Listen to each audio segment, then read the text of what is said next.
ধানমন্ডির কিশোর মোতালিব হত্যা মামলায় সাবেক নৌ পরিবহন মন্ত্রী শাহজাহান খানের 7 দিনের রিমান্ড মঞ্জুর করেছে আদালত।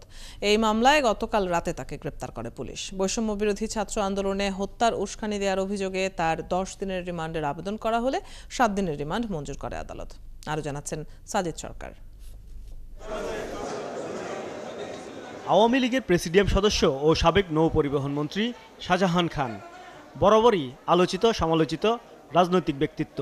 2018 সালের ছাত্র আন্দোলন থেকে শুরু করে 2024 সালের আন্দোলনে নিজের শ্রমিক বাহিনী ব্যবহার করে বিশৃঙ্খলা তৈরি করা, বিরোধী দলের কর্মসূচি বানচাল করতে সরকারি দলের অনুকূলে হুটহাট শ্রমিক ধর্মঘট ডেকে দেশবাসীকে জিম্মি করার অন্তরালে ছিলেন শাহজাহান খান। গেল 4 আগস্ট ধানমন্ডি এলাকায় কিশোর মোতালিব হত্যা মামলার 23 নম্বর আসামি হিসেবে তাকে আদালতে তোলা হলে এসব অভিযোগ করেন রাষ্ট্রপক্ষের আইনজীবী। দাবি জানান 10 দিনের রিমান্ডের, তবে আদালত 7 দিনের রিমান্ড মঞ্জুর করেন।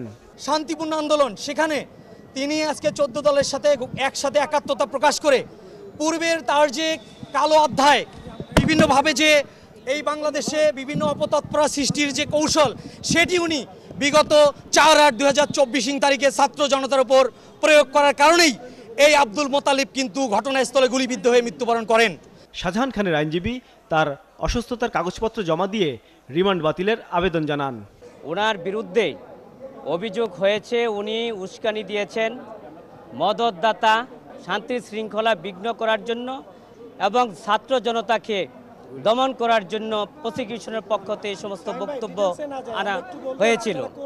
জি, পরবর্তীতে আমরা বিজ্ঞ আদালতে আমরা বলেছি শাহজাহান খান একজন প্রখ্যাত শ্রমিক নেতা।